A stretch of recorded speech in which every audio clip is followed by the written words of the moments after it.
Welcome to Connecticut. I hope everybody's travels were easy, relatively speaking. Whoever brought the good weather, please stick around. We've had a couple of really challenging years, so this is very atypical for us.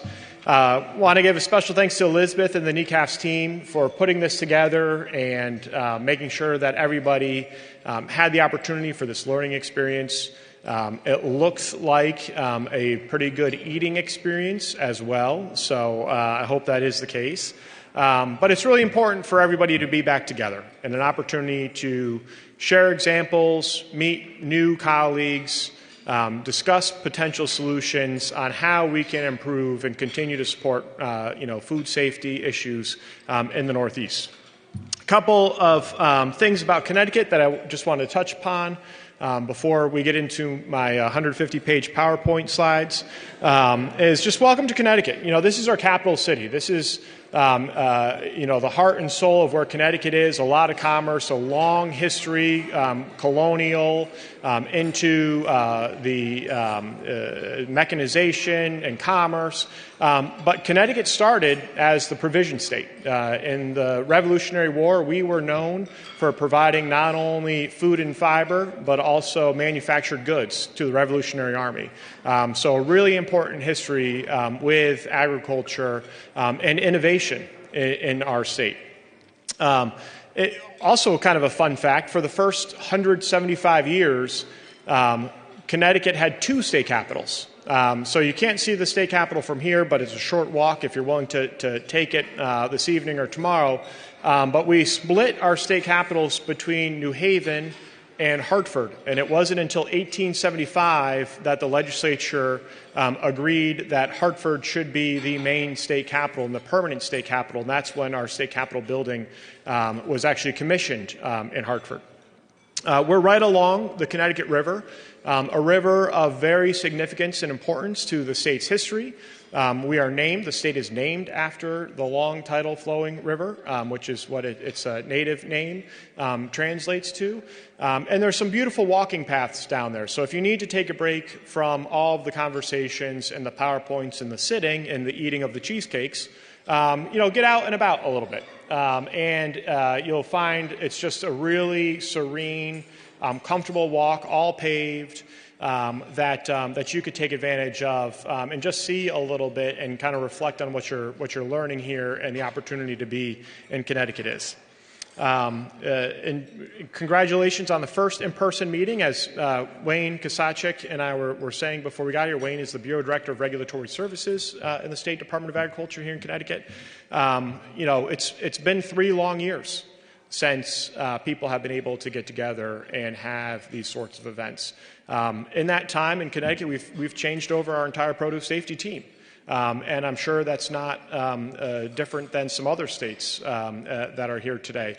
So we've got a lot of new people. We've got a lot of new learning. We've got a lot of new experiences that we need to share to make sure that we are fulfilling our mission and our regulatory responsibilities.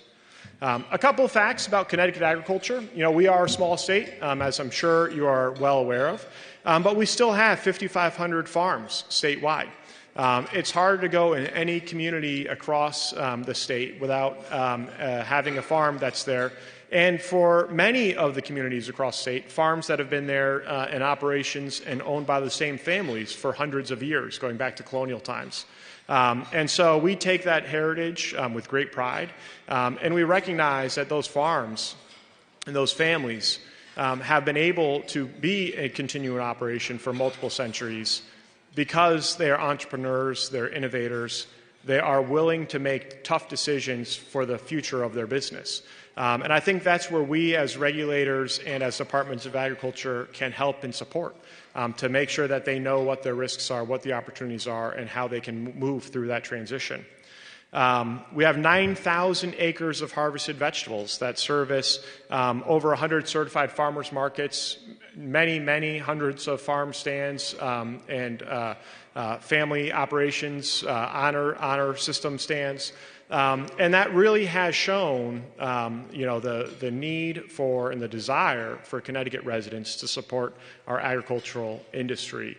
That those markets, essentially one in almost every community, is supported with their consumers. We have a fruit and berry market of $25 million and a vegetable market of over $40 million. So again, a pretty significant level of production. Agriculture as a whole in the state of Connecticut contributes over $4 billion to our state's economy and employs about 22,000 people. So when you take those 5,500 family-owned and operated farms and aggregate them, it creates a very compelling story, especially to our legislators and policymakers, about how important agriculture is and the number of people that it employs and the income it generates in the state's economy. We have the longest continually running farmland preservation program, and currently we have just over 48,000 acres preserved in perpetuity across the state. We've been doing this for 42 years, and where's Massachusetts? You may say, well, we did it first. Correct. Massachusetts had one of the first preserved farms, but then they stopped doing it for a couple years, and when we started, we kept going. So that's Connecticut's claim right there, is that the longest continually operating farmland preservation program. And it's a tremendous value not only to the state, but to those farms. As we know, a lot of farms are limited cash but asset rich, and the Farmland Preservation Program allows them to draw liquidity from their assets to make sure that they can continue in operation. The Connecticut River dumps out into Long Island Sound. Long Island Sound is home to New England's largest farm. We have 80,000 acres of shellfish production happening in Long Island Sound. Not much of a lobster market anymore, which is a shame, but for many reasons the lobsters aren't here anymore. But oysters and clams are a significant contributor to our ag economy. And with 80,000 acres, you can imagine the scale and the amount of production that yields. Very proudly, Connecticut ships our oysters to Texas. I think that's a pretty interesting fact that our oysters come from the Northeast and are shipped down to a Gulf state because of the quality and the realized value of that product. While you guys haven't been here because of COVID, COVID not only disrupted everything we knew, but demonstrated a lot of really important factors. And what we saw in Connecticut is that when people were working from home and their children were learning from home, the attention to their local community increased significantly. And people sought out farmers markets, farm stands, agritourism opportunities. It was a chance to get out of their house. It was a chance to do something as a family. It was a chance to invest in their local community. They also redid a lot of their landscaping around the house. And so COVID was actually a tremendous boon to Connecticut agriculture, with some farms reporting 30 to 40% increase in annual revenue. Some farms reporting that they had their highest one-day sales if they were in agritourism in their farm's history. So I think what's really important as we move from COVID into a post-COVID reality is that the desire is there. The interest is there. And it's our job to make sure that people can participate in those activities and purchase foods that are safe and healthy. For those of you who are west or south of the Hudson River, this side of New England, from the Hudson River up to Maine, has 3 days of perishable food. So it's really important that we are supporting the production in Connecticut's and the other states' farms to provide a reliable, healthy, safe food product for our residents. And COVID has demonstrated that people want that product more than ever. So the job of educating before regulating has become even more important to help farm owners and operators understand their responsibilities and then make sure that they can adhere to it. So that role that you all play has seen a tremendous increase in significance, I think, over the past couple of years. And so thank you for traveling here for this meeting. This meeting really is a great opportunity not only to learn and hear latest updates from our friends at NASDA and other regulators, but also to make these connections, to share emails and phone numbers to say, we don't need to create the wheel on our own in each individual state. We have this community of regulators that are available to us to answer the question that we might not be able to find the answer to on our own. And I strongly encourage you to take advantage of that.